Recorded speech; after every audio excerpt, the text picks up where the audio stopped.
Back for week 2 of Ohio State. Recruiting update instantly. Weekly advanced summary. You've got Ciante Reddick. We're second in him. He's reached his top 5. Dale Fournette, the 4-star, 5-star talent. We're first on him. Same with Zach Bird.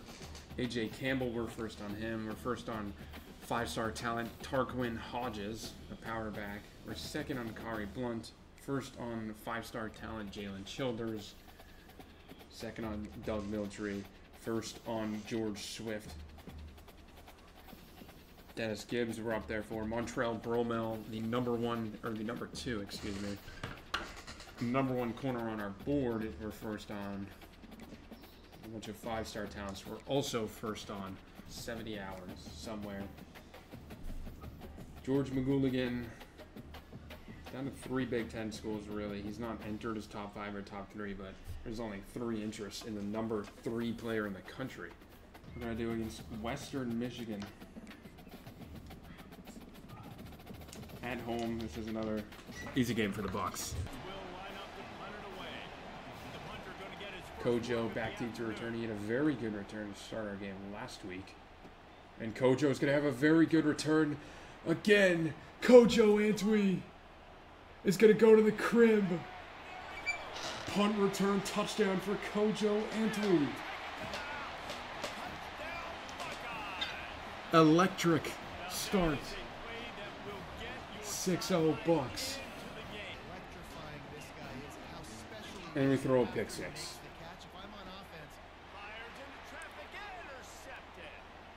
Horrible read by me. Horrible read.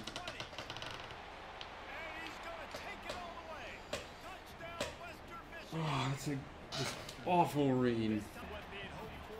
See if we can get the jet sweep going. Travion, oh my goodness, a disgusting spin move, and Travion Henderson will not be caught.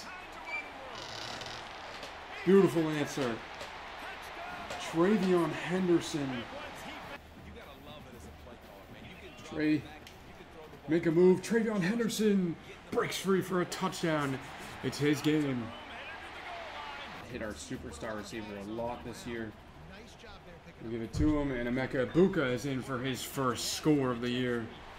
We're going to run Western Michigan out of the building.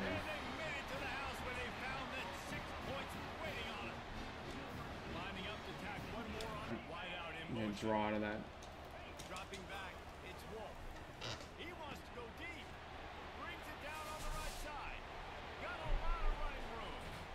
91 overall corner, Denzel Burke just got absolutely torched. And it's going to be caught by Emeka Egbuka. How did that happen? It sailed over the corner's head. I thought that was a pick 6. But Egbuka will get lucky and score his 2nd of the night. They're going to throw it. It's picked. Denzel Burke. He's going to navigate his way, and he's going to have a pick 6. Denzel Burke to the crib. 44 yards.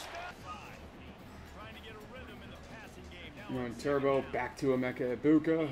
Egbuka is going to have a hat trick of touchdowns in the first half after only getting 2 catches in week 1. Egbuka is on fire. He can get it. He does have a touchdown in this game, I believe. He's got another touchdown anyway.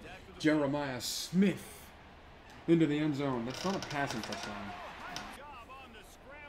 Maybe we can get G. Scott open.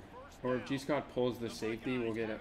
Oh, it is G. Scott open. It is G. Scott. And it's dropped in a bucket by Devin Brown. Are you kidding me? Want to throw? Devin Brown is the starting quarterback. RPO, J.J. Smith, touchdown. JJ's in, and do we have 70? Huh?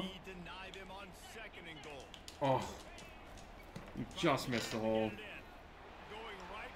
No option, but sure. We're not going to snap the ball again. We are 2-0. A dominating win from the offense. This is what you're looking for when you have the better team. Go out and show it. Phenomenal first half.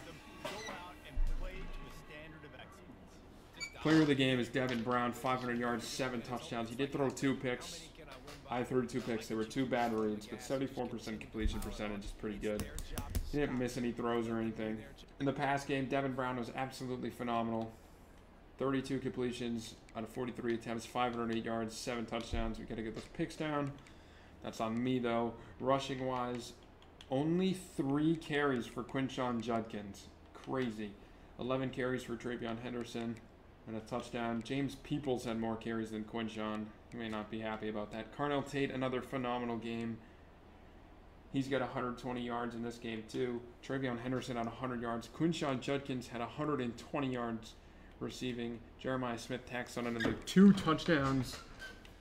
Emeka Ibuka had 3 touchdowns also. Fantastic week for us. Nothing to do with recruiting. 3 sacks gets Jack Sawyer Big Ten Defensive Player of the Week. In a really good game. He also had 7 TFLs. Jesus. And we are at the bye week. That's what I assumed. We are the #1 team in the country, top 25. We're going to take a look at this right now.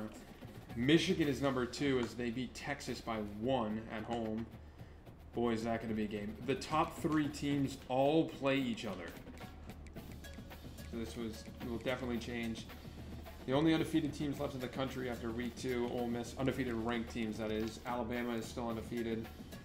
They get Wisconsin next week, a ranked team. Notre Dame still undefeated. Luther Burden and Missouri are still undefeated.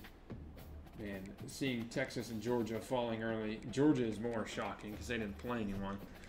A lot of undefeated teams. SMU is 3-0. They played in week 0, that is. Conference standings, we still don't have anything because, you know, we haven't played a game in our conference yet.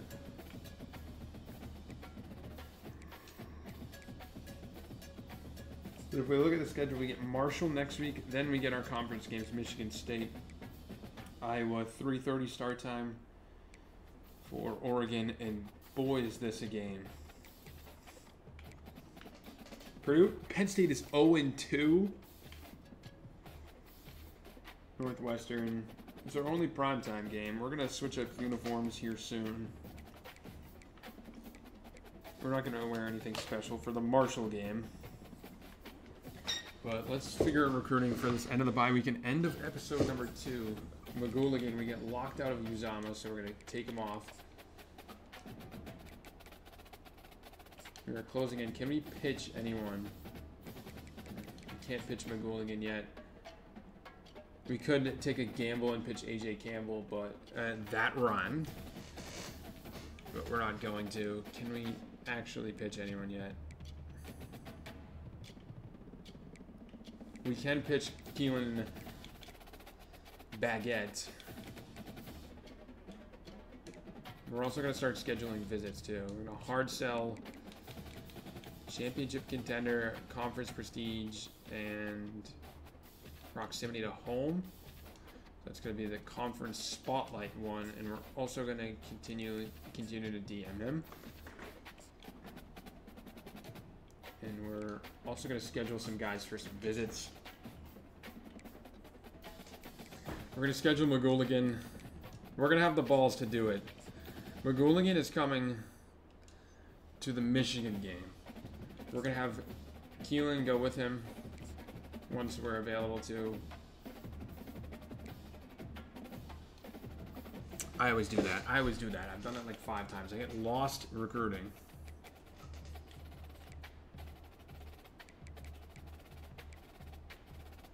Do we have commits yet? Have we? I don't think we've gotten anyone to commit yet. That's huge. Bo Keenan. We may want to roll the dice and get towards him. Actually, no. Doesn't matter. Niles Robinson is a very talented guy. He's a gem with 97 speed. Can we pitch to him? Yes, we can. We're going to take off these points. We're going to hard sell the athletic facilities, brand exposure, and pro potential. So this is the workhorse one, I believe. Yep. Some of them I'm getting used to now. This is going to give us 5 ticks And we're going to throw this on so he gets 7 ticks on Niles Robinson.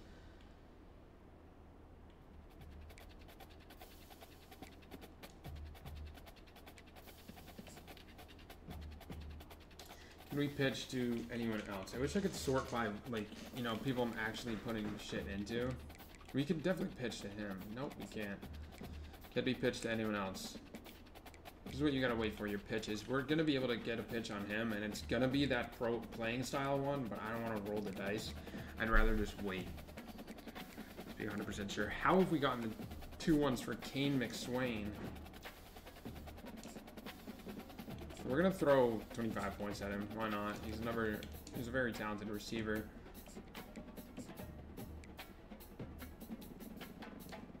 Darryl Fournette is coming also that week. This is probably going to be playing style or proximity to home. I would have to guess. We're going to get to that very soon here. We already pitched to Keelan.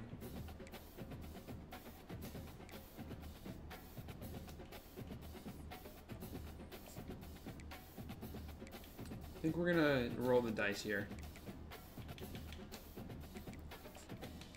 And sell him on these 3 right here.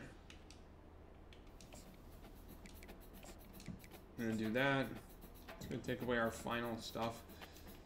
We can do Jalen Childers. We are leading for Niles Robinson. We are leading for, but Georgia is still in the race, which is scary because they're Georgia. You want to get some commits here. We're leading for George Swift. Zach Bird is actually losing now to Penn State, which would be huge to lose to. Montrell Bromell is up there. We're up there with these guys. We just need to get all the gems. That's what I want to get, usually. All right, that's it for the scouting and the bye week. That's going to be it again for me for episode 2. We just filmed 2 episodes on the same day. You may see a 3rd one back to back to back.